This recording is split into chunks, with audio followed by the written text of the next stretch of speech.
When you look at a lot of the reasons why people divorce, it's not valid. To me, divorcing for cheating isn't really valid. And not because it's not fucked up that somebody cheated. It definitely is fucked up when people cheat. And it's a violation of the oath and trust and the whole nine. You see what I'm saying? But it's not divorce worthy.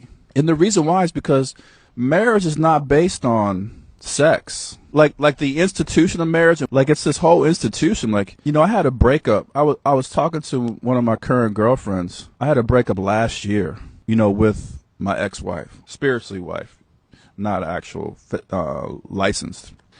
And I said to her, fuck, I just realized maybe last week or the week before that breakup set me back financially. I didn't even realize it. I said, fuck, it set me back financially. It set me back financially in a lot of ways. When I first looked at it, when it first happened, I was like, oh, I said I advanced financially as a result of that breakup. That's how I looked at it at first. You know, almost a year later, I'm looking at it, I'm like, that set me back financially. And it set me back financially not in ways that it's not just like on paper that's obvious. Because on paper, the obvious stuff, I saved money.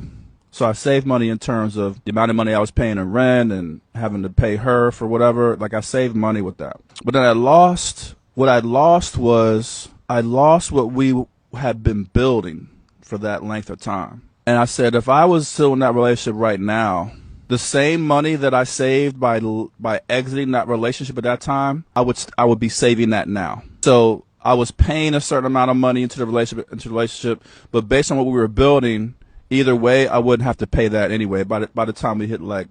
So my point with that is marriage is as a container, and what you're building with your partners, it's not a fuck sex, bro. Like that's some ego shit. And there's some safety stuff there. Like I get all that, but it's like there's other things to consider.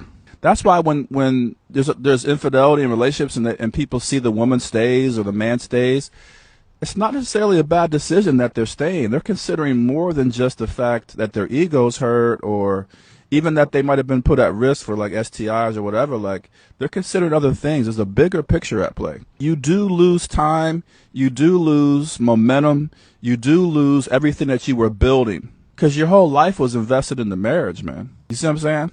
So you lose all of that when you divorce or you break up. Like all that shit is gone and you're starting over from scratch. And like for me, that wasn't even, you know what I'm saying? Like I said, I already had a marriage. I already have a legal marriage.